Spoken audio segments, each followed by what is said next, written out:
মানসুর ইবনে আম্মার বর্ণনা করেন, আমার একজন বন্ধু ছিল যে জীবনে অনেক গুনাহ করেছিল, নিজের উপর জুলুম করেছিল, নিজের উপর অবিচার করেছিল। অতঃপর সে আল্লাহ তাআলার কাছে তাওবা করে।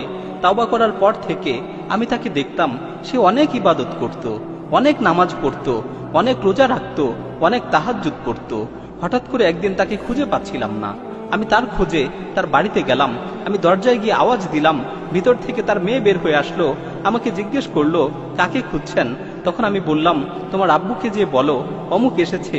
অতঃপর আমাকে ভিতরে আসতে বলা হলো। আমি ভিতরে প্রবেশ করলাম। আমি দেখলাম সে বাড়ির মাঝখানে শুয়ে আছে। তার চেহারা বিকৃত হয়ে গেছে, তার চোখগুলো বড় বড় হয়ে গেছে। তখন আমি তার এই অবস্থা দেখে বললাম, হে আমার ভাই, আমার ভয় হচ্ছে। হে আমার ভাই, তোমার এই অবস্থা দেখে আমার ভয় হচ্ছে। তুমি বেশি বেশি করে লা ইলাহা ইল্লাল্লাহ বলতে থাকো। এ কথা শুনে সে অনেক কষ্ট করে আমার দিকে তাকালো, অতঃপর বেহুশ হয়ে গেল। যখন তার হুঁশ ফিরে আসলো, আমি তাকে দ্বিতীয়বার আবারও বললাম, হে ভাই, বেশি বেশি করে লা ইলাহা ইল্লাল্লাহ বলতে থাকো। সে আবারও বেহুশ হয়ে গেল।